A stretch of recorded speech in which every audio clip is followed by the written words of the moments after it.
সরকার জাতির সাথে বেইমানি করেছে। প্রিয় ভাইরা আমার, আজকে কথা আমাদের স্পষ্ট, আজকে আমাদের বক্তব্য একবারেই পরিষ্কার।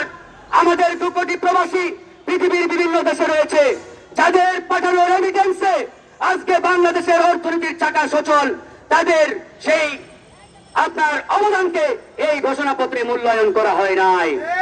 তাই প্রিয় বন্ধুগণ, আজকের এই যৌথ সংবাদ সম্মেলন আমি মনে করি এটা কোনো দলীয় বিষয় নয়। এটা এই দেশের 18 কোটি মানুষের আকাঙ্ক্ষা, এটা এই দেশের 18 কোটি মানুষের প্রত্যাশা, ডিমান্ডের জায়গা থেকে আমরা এখানে 4-5টি সংগঠন ঐক্যবদ্ধভাবে আজকে কথা বলছি।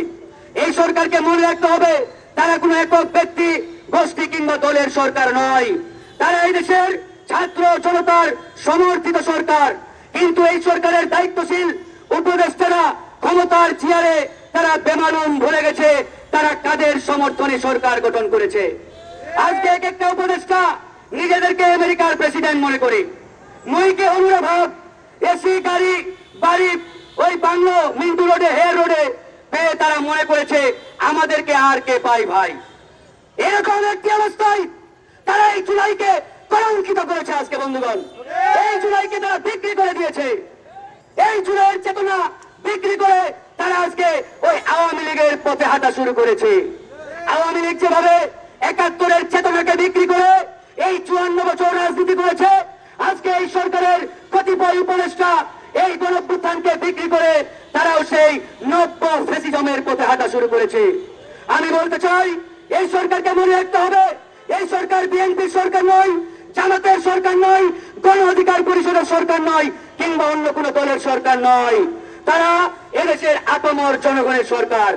জনগণের আশা আকাঙ্ক্ষা যদি তারা বাস্তবায়ন করতে না পারে, তাহলে তাদের এই চেয়ারে থাকার আর 1 মিনিটও তাদের কোনো নৈতিক অধিকার নেই।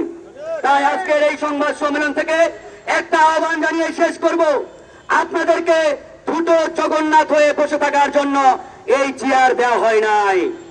যদি মনে করে থাকেন চেয়ারে বসে ওই ডামাডোল দিন কাটাবেন, এসির বাতাসকে সময় পার করে একটা যেনতেন মার্কা নির্বাচন দিয়ে বিদায় নেবেন, মনে রাখবেন আপনাদের পরিণতি ওই বিগত মঈনুদ্দিন ফখরুদ্দিনের মতোই হবে।